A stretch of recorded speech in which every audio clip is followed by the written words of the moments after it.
Welcome to this tutorial on the propagation of action potentials. This is the final tutorial in a set in which we've been considering the ionic basis of the resting membrane potential, the action potential, the molecular mechanisms involved in the generation of action potentials, and now we're going to talk about how these signals propagate along the length of an axon. So, welcome to my home. It's a chilly, rainy evening. I suspect you can probably hear the rain falling in the background, so please don't mind that. It may sound a bit staticky, but it's really a lovely sound from where I'm sitting, and I hope you can enjoy that with me this evening. Well, let's begin. Once again, our story today on the propagation of the action potential pertains to our second of our 8 core concepts in the field of neuroscience. That is, that neurons communicate using both electrical and chemical signals. Our learning objectives today are that I want you to be able to describe the ionic basis of the action potential in terms of the voltage and time-dependent changes in ionic permeabilities that occur across the neuronal plasma membrane. Same learning objective you saw with our last tutorial. But now what I want you to do is to apply that knowledge to the concept of propagation of action potentials along a length of axon. And that brings us to our second objective, and that is to consider the benefits of adding myelin to an axonal sheath. So I want you to be able to characterize the advantages of myelin for the conduction of an action potential along an axon.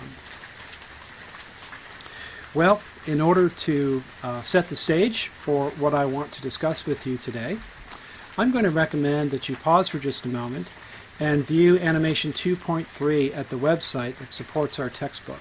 This animation will account for you again the ionic basis of the action potential.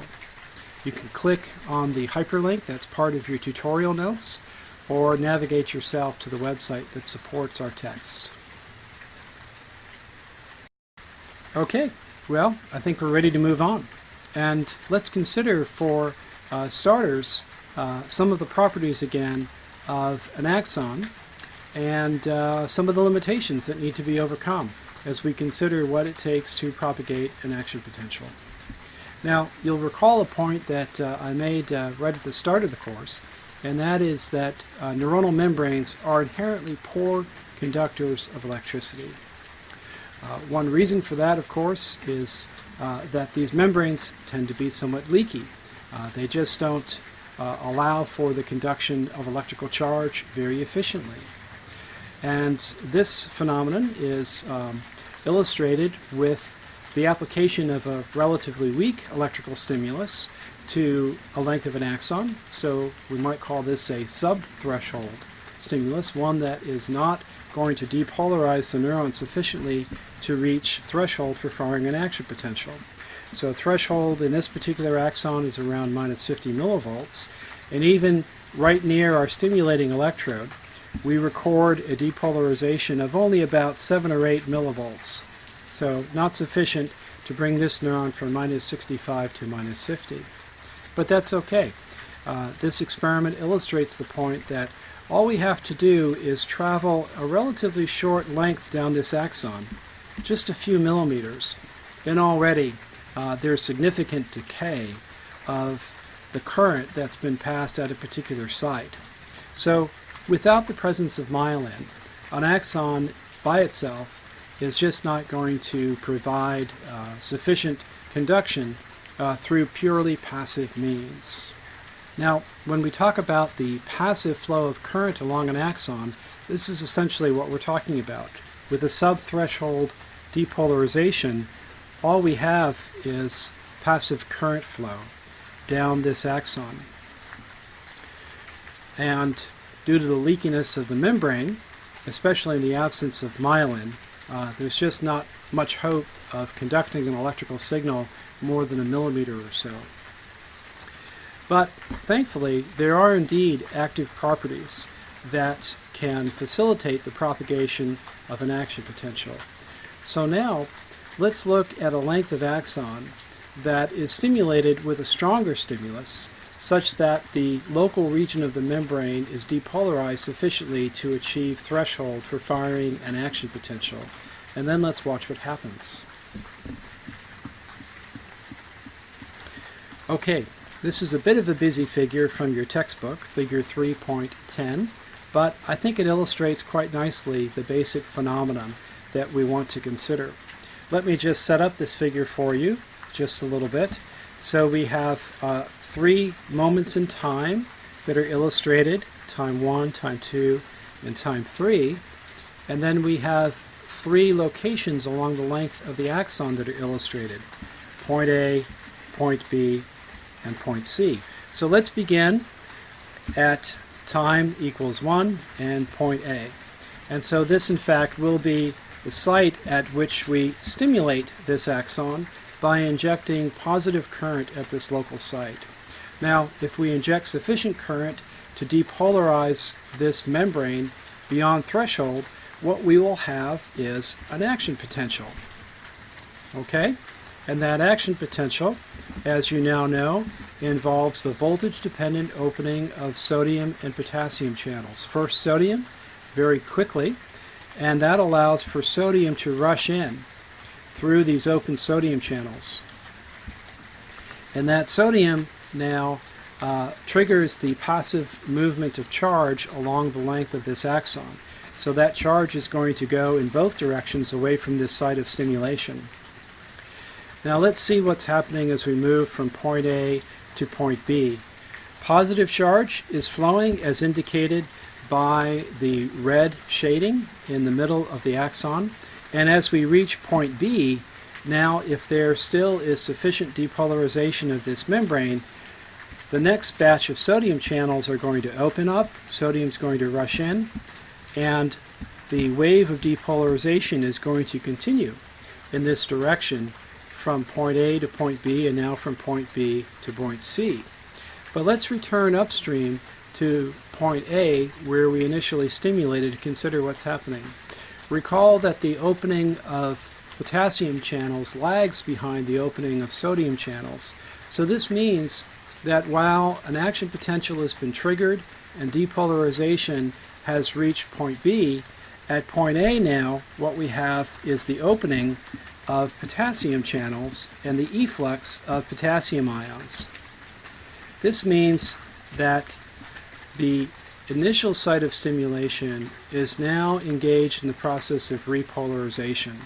This, in essence, puts a brake on the back propagation of the action potential, allowing the signal to propagate primarily in the downstream direction from the site of stimulation outward. Okay, so now let's arrive at point C, and as with point B, the depolarization is sufficient to open enough voltage-gated sodium channels that the inward sodium current is greater than any leak of potassium current and any voltage-dependent efflux of potassium. And that means that sodium is going to rush in, that positive cycle is going to be regenerated, and the action potential will continue to propagate. Now, if one is to put a recording electrode at each of these points, what we'd see is that at time 1, at point A, we have an action potential. At point B, at a little later in time, we have an action potential recorded. And further along the axon at point C, and a little later in time, we can likewise record another action potential.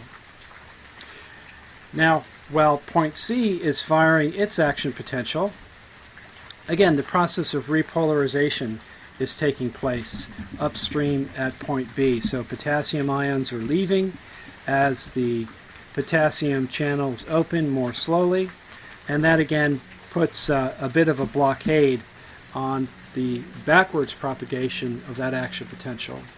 So this slower negative feedback loop in essence helps to push the action potential down in a direction that for most axons would be physiological.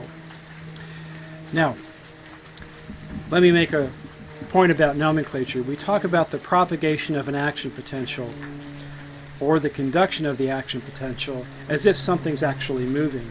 Well, What's moving is charge within the cytoplasm of the axon. But really, what I think you can appreciate is that the action potential is being regenerated at each one of these points, A, B, and C. One additional point to make before we leave Figure 3.10, and that is the importance of passive current flow. The passive current flow that I've been speaking about refers to this movement of charge down the axis cylinder of the axon. And as you know from your studies of the movement of fluids through tubes from physics, that the greater resistance, then the less flow there's going to be down that cylinder. The same is true for the movement of charge. So small diameter axons impose greater resistance to the axial diffusion of ions, or the axial conduction of charge. Larger diameter axons offer less resistance and facilitate the rapid conduction of passive current.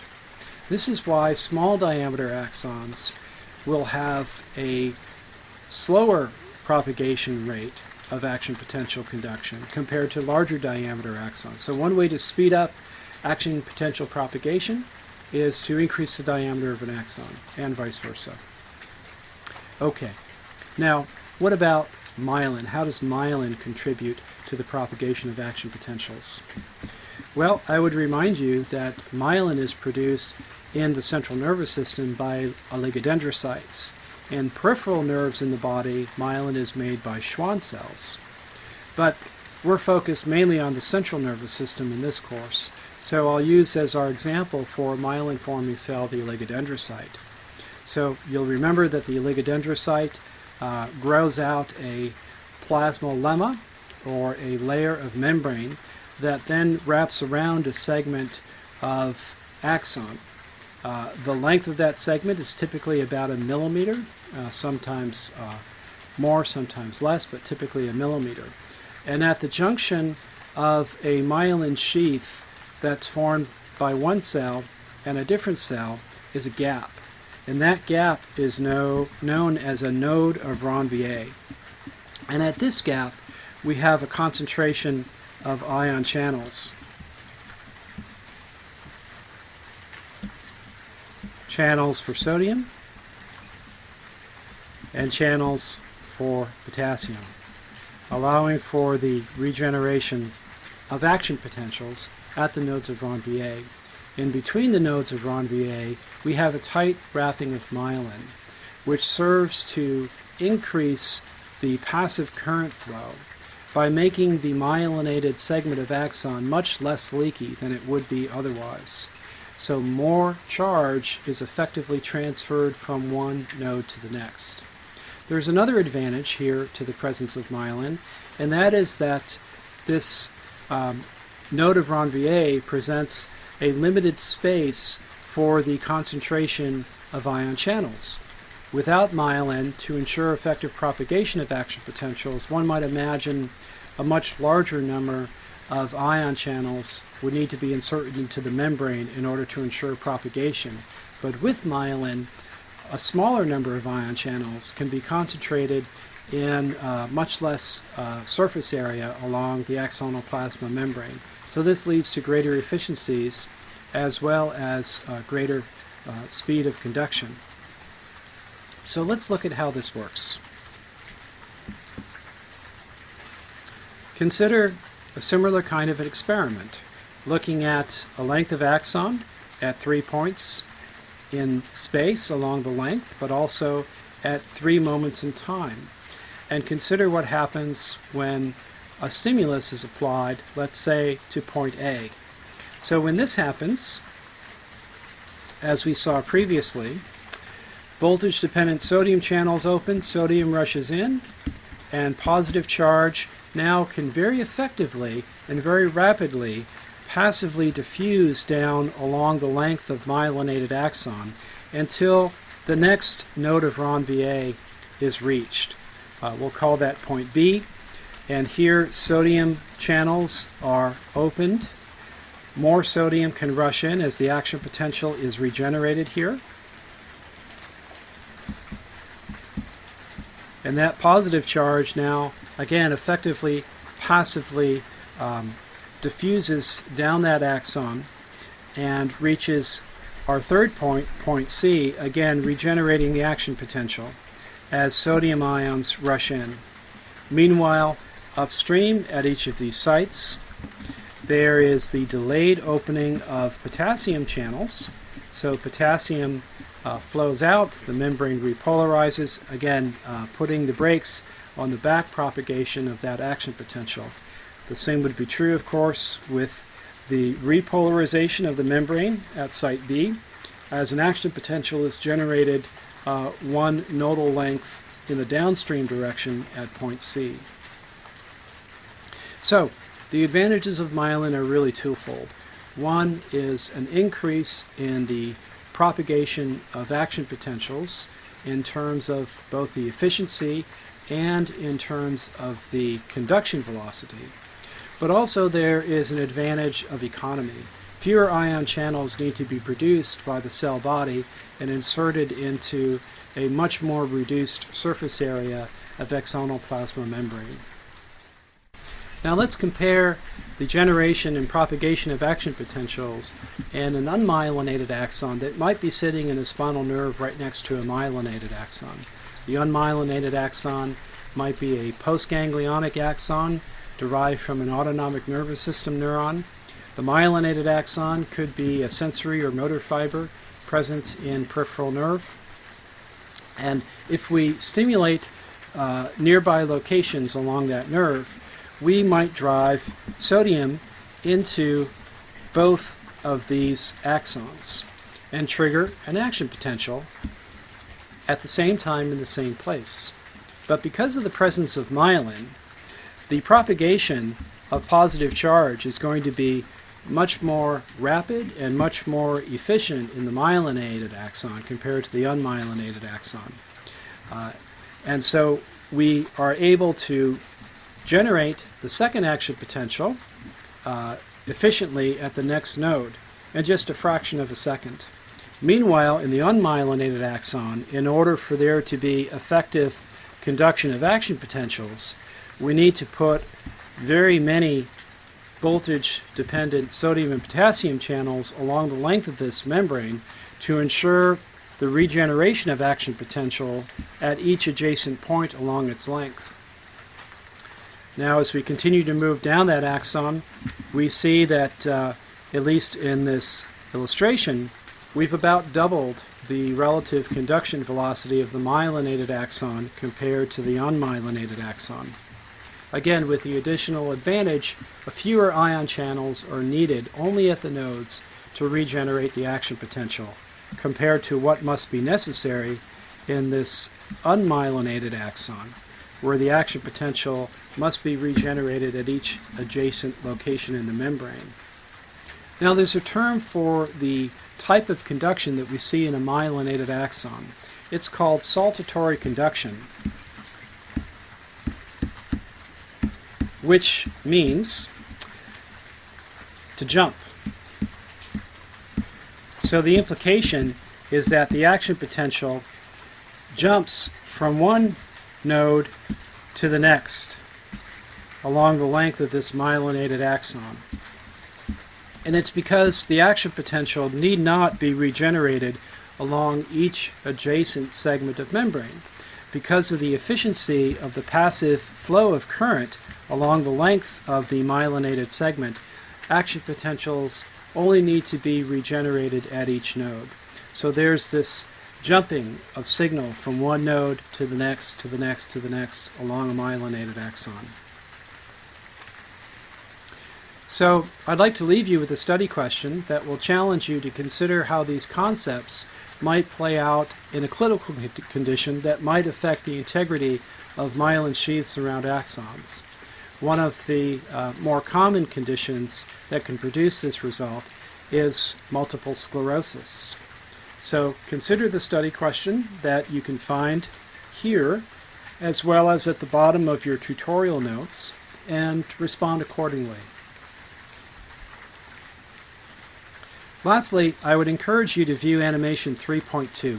You can do that by clicking on the hyperlink in your tutorial notes document, or follow your browser navigator to the website that supports our textbook, and view Animation 3.2, Impulse, Conduction, and Axons. And hopefully that will give you yet a different take on this important concept of the propagation of electrical signals along the length of an axon.